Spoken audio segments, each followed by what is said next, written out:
Hello बच्चों, let's read the question. Here the question says, describe the events taking place during the interphase. तो यहाँ पे इस question में हम लोग एक्सप्लेन करेंगे एक की कंसेप्ट जिसका नाम है सेल डिवीजन और उसकी एक पर्टिकुलर स्टेज है जिसको हम इंटरफेस बोलते हैं. तो इंटरफेस को हम यहाँ पे रेस्टिंग स्टेज भी बोल सकते हैं क्योंकि यहाँ पे जो सेल है एक्चुअल में डिवीजन नहीं कर रहा होता. ये मेटाबॉलिकली नो डाउट बहुत एक्टिव होता है, लेकिन फिर भी ये रेस्टिंग स्टेज कहा जाता है. दो यहाँ पे हम ये भी कह सकते हैं कि ये एक तरह का मिसनॉमर है. सो इंटरफेस जो है वो 3 स्टेजेस में डिवाइडेड है. पहली स्टेज को हम बोलेंगे गैप 1 स्टेज, सेकेंड स्टेज को हम बोलेंगे S phase, that means synthetic phase, और इसके बाद हमारे पास जो इसके बाद स्टेज आती है उसको कहते हैं G2 फेज, जिसको हम बोलते हैं गैप 2 फेज. तो एक एक करके हम ये बात समझनी यहाँ पे जरूरी है कि यहाँ पे तीनों स्टेजेस के अंदर जो कॉमन चीजें हो रही हैं, सबसे पहले तो सेल की ग्रोथ हो रही है. दैट मीन्स इसके सेल की प्रोटोप्लाज्म जो है वो ग्रो करके और फिर ये सेल ग्रो कर रहा है. और सेकेंड चीज है कि यहाँ पे पूरे फेजेस के अंदर प्रोटीन्स की जो सिंथेसिस हो रही है, तो प्रोटीन्स भी सिंथेसाइज होंगे. सो गैप 1 फेज में यहाँ पे ग्रोथ के साथ साथ प्रोटीन सिंथेसिस हो रहा है. जो एस फेज है जिसको हम सिंथेटिक फेज बोलते हैं, यहाँ पे एक इंपॉर्टेंट स्टेप हो रहा है जिसको हम बोलते हैं डीएनए रेप्लिकेशन.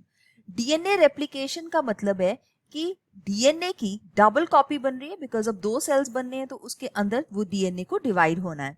तो यहाँ पे अगर हमारे पास 4C अमाउंट है डीएनए की, ये मैं यहाँ पे अमाउंट की बात कर रही हूँ, तो ये हो जाएगा 8C अमाउंट ऑफ डीएनए.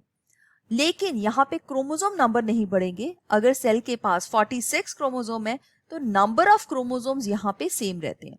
तो ये एक बहुत ही इंपॉर्टेंट कॉन्सेप्ट है कि number of chromosomes will not change, लेकिन जो अमाउंट ऑफ डीएनए जो है वो चेंज होके वो डबल द अमाउंट जो है वो हो जाएगा ना. इसके बाद आता है हमारे पास G2 फेज जिसको हम गैप 2 स्टेज बोलते हैं, और इस गैप 2 स्टेज के अंदर भी ग्रोथ और प्रोटीन सिंथेसिस होगी. एक बहुत ही इंपॉर्टेंट चीज है, कई बार सेल जो है वो एग्जिट कर जाता है सेल साइकिल को, मतलब वो सेल साइकिल से बाहर निकल जाएगा, वो सेल डिवीजन नहीं करेगा. ऐसे सेल्स को हम G0 फेज में बोलते हैं. तो ये G0 फेज को हम साइलेंट स्टेज या क्विसेंट स्टेज भी बोल सकते हैं बिकॉज यहाँ पे सेल बिल्कुल क्वाइट होके बैठा हुआ, मतलब कोई भी चेंजेस नहीं आ रहे हैं.